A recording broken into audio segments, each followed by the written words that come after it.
आप सभी को मेरा सादर प्रणाम। हर हर महादेव। भगवान शिव जी की पूजा में हम सभी को ये 4 बातों पर विशेष ध्यान रखना चाहिए। कौन सी है वह 4 बातें, आइए आज हम सभी इस वीडियो में जानते हैं। आगे बात करें इससे पहले अगर आप हमारे चैनल पर नए हैं तो चैनल को सब्सक्राइब अवश्य कर लें।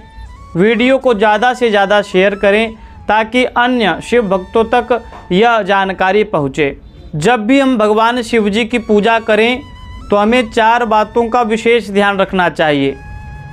वैसे तो भगवान शिव जी की पूजा एन केन प्रकारेण, किसी प्रकार से भी अगर भाव से हम भगवान शिव जी की पूजा कर लें तो भगवान शिव उस पूजा से प्रसन्न हो जाते हैं और आपकी पूजा को स्वीकार करते हैं।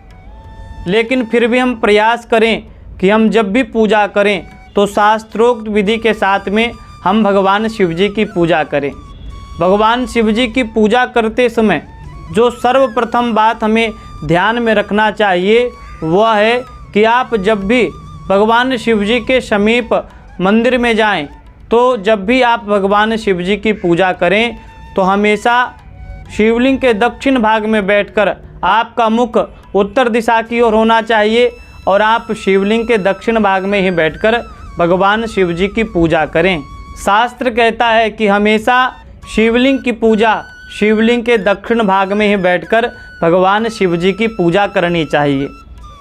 भगवान शिव जी की पूजा करते समय जो दूसरी बात हमें ध्यान रखनी है कि आप जब भी भगवान शिव जी की पूजा करें तो आपके माथे पर त्रिपुंड और गले में रुद्राक्ष की माला अवश्य होनी चाहिए। भगवान शिव कहते हैं जो भी मेरा भक्त गले में रुद्राक्ष की माला धारण करके माथे पर त्रिपुंड लगाकर मेरी आराधना मेरी पूजा करते हैं मैं उनसे अत्यंत प्रसन्न होता हूँ। इसलिए आप बिना रुद्राक्ष के बिना त्रिपुंड के कभी भी भगवान शिव जी की पूजा ना करें। आप जब भी भगवान शिव जी की पूजा करें तो आपके माथे पर त्रिपुंड और गले में रुद्राक्ष की माला अवश्य होनी चाहिए। भगवान शिव जी की पूजा करते समय हम सभी के पास ये 7 सामग्री अवश्य होनी चाहिए। उन 7 सामग्रियों में से जो प्रथम सामग्री है वह है बिल्वपत्र। आप नित्य भगवान शिव जी की पूजा करें तो भगवान शिव जी को बिल्वपत्र अवश्य अर्पण करें। अगर आपको बिल्वपत्र नहीं मिल पाता है तो जो भी भगवान शिव जी के ऊपर चढ़ा हुआ बिल्वपत्र है वह भगवान शिव की आज्ञा से उसे धुलकर आप पुनः उसी बिल्वपत्र को भगवान शिव को अर्पण कर सकते हैं। तो आप नित्य पूजा में जब भी आप भगवान शिव जी की पूजा करें तो भगवान शिव की पूजा में बिल्वपत्र अवश्य होना चाहिए। जैसे भगवान विष्णु को तुलसी प्रिय है ठीक उसी प्रकार महादेव को बिल्वपत्र प्रिय है। इसलिए आप भगवान शिव जी को बेलपत्र अवश्य अर्पण करें। जो भगवान शिव जी की पूजा में दूसरी सामग्री हमारे पास होनी चाहिए वो है जल का पात्र। शिव जी की पूजा में आपके पास अपना खुद का एक जल पात्र अवश्य होना चाहिए। आप जब भी घर से मंदिर की ओर जाएं तो उस पात्र में आप अपने घर से ही जल भरकर भगवान शिव के मंदिर जाएं। आपके घर से शिव मंदिर तक अगर आप उस जल को ले जाते हैं तो आपको कावड़ यात्रा का फल प्राप्त होता है। इसलिए आप जब भी भगवान शिव जी के मंदिर जाएं तो अपने उस पात्र में जल भरकर और घर से जल ले जाकर भगवान महादेव को वो जल अर्पण करें। भगवान शिव जी की पूजा में जो तीसरी सामग्री हमें लेना चाहिए वह है चंदन। कुमकुम चंदन लेपित लिंगम पंकज हार सुशोभित लिंगम। भगवान शिव जी को चंदन अति प्रिय है। आप भगवान शिव को चंदन अवश्य अर्पण करें। जो भगवान शिव के शिवलिंग पर चंदन से ओम बनाता है भगवान उसका दुर्भाग्य नष्ट कर देते हैं।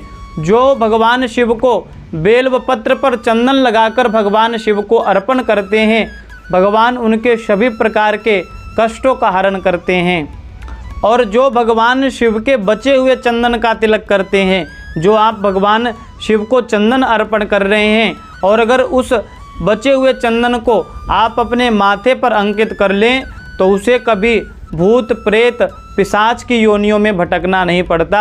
इसलिए आप जब भी भगवान शिव जी की पूजा करने जाएं तो आपके पास चंदन अवश्य होना चाहिए। भगवान शिव को जो चौथी सामग्री प्रिय है वह है तिल। भगवान शिव को काले तिल भी अर्पण करने चाहिए। काले तिल से भगवान शिव अत्यंत प्रसन्न होते हैं। जो भगवान शिव को काले तिल अर्पण करते हैं, भगवान शिव उनसे प्रसन्न होकर उन्हें आरोग्य होने का वरदान देते हैं। इसलिए आप जब भी भगवान शिव जी की पूजा करने जाएं तो आपके पास तिल अवश्य होने चाहिए। भगवान शिव जी की पूजा में जो पांचवी वस्तु हमारे पास होना चाहिए वह है दीप। भगवान शिव जी की पूजा में आप दीप दान अवश्य करें। भगवान शिव के समक्ष जो भी भक्त दीप दान करते हैं उन्हें ज्ञान, विद्या और सद्मार्ग की प्राप्ति होती है। इसलिए आप बिना दीपक किए हुए कभी भी शिव जी की पूजा संपूर्ण ना माने। आप जब भी पूजन करें तो भगवान शिव जी के समक्ष एक तिल के तेल का दीपक या फिर हो सके तो गाय के घी का दीपक आप अवश्य करें। भगवान शिव को जो सातवीं सामग्री हम सभी को अर्पण करना चाहिए वह है पुष्प। बढ़िया सुगंधित पुष्प तोड़कर भगवान शिव को अवश्य अर्पण करें।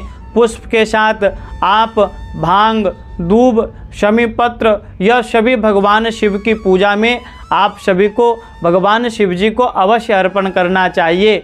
इसलिए आप जब भी शिव जी की पूजा करें तो बढ़िया सुगंधित पुष्प आप भगवान शिव जी को अर्पण अवश्य करें। जो भगवान शिव जी को हमें सातवीं सामग्री अर्पण करना चाहिए वह है भोग। आप जब भी भगवान शिव की पूजा करें तो भगवान शिव जी के लिए, महादेव जी के लिए आप खीर का भोग ले जा सकते हैं। और अगर नित्य आप खीर का भोग नहीं लगा सकते तो पंचमेवा का भोग लगा दें, मिश्री का भोग लगा दें, गुड़ का भोग लगा दें। आप अपनी नित्य की पूजा में भगवान को भोग अवश्य लगाएं। भगवान शिव जी की पूजा में हमें कुछ बातों पर विशेष ध्यान देना चाहिए।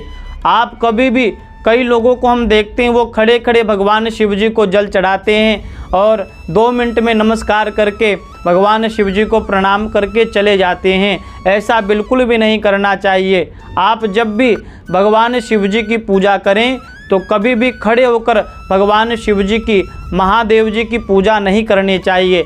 आप हमेशा बैठकर ही भगवान शिव जी की पूजा करें। और आप जब भी भगवान शिव जी की पूजा करने जाएं तो उससे पहले आप नंदी की पूजा करें, गणेश जी की पूजा करें, कार्तिक जी की पूजा करें, माँ पार्वती जी की पूजा करें। उसके पश्चात आप महादेव के ऊपर जल अर्पण करें। जब भी आप शिव जी की पूजा कर लें तो शिव मंदिर में एकांत में बैठकर भगवान शिव जी का ध्यान आपको अवश्य करना चाहिए। पंचाक्षर मंत्र का जप आपको नित्य करना चाहिए। उनके समीप बैठकर आप ओम नमः शिवाय जितना हो सके इस मंत्र का उनके समक्ष बैठकर आपको इस मंत्र का जप अवश्य करना चाहिए।